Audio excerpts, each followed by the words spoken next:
இப்போது பேசப்போகிற புத்தகம் பேர் படிக்க போன பாம்பு. பள்ளிக்கூடம்.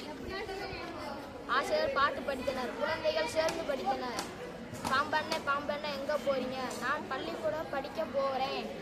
பக்கத்தில் ஒரு புளிய மரம், அதில் பாம்பு ஒன்று இருந்தது. பாட்டு சத்தம் கேட்டு குழம்பிய மரத்தை விட்டு இறங்கிய பாம்பு. குழந்தைகள் படித்தனர். பாட்டை கொண்டு ஆடினர். பாம்புக்கு படிக்க ஆசை வந்தது. மேசையில் வகுப்பில் வந்த பாம்பை இதை ஆசிரியர் கவனிக்கவில்லை. குழம்பிய பார்த்துவிட்டு பாட்டை நிறுத்தினர். பாப்பா என்ற பயத்தோடு பார்த்தனர். ஆசிரியர்கள் ஒரே குழப்பம். பாட்டை பாடாமல் என்ன பாப்பா? குரல் உரப்பினார் ஆசிரியர். பிரம்பை எடுத்து மேசையின் மேலே தட்டி நின்றார். வேகமாக குழம்பிய பின் எடுத்த அந்த பிரம்பு இல்லை, பாம்பு. ஆசிரியர் கையில் இப்போது பாம்பு. பாப்பா, ஆசிரியர் பயந்தார். குழந்தைகள் சத்தத்தோடு சொன்னனர், படிக்க வந்த பாம்பு. நன்றி.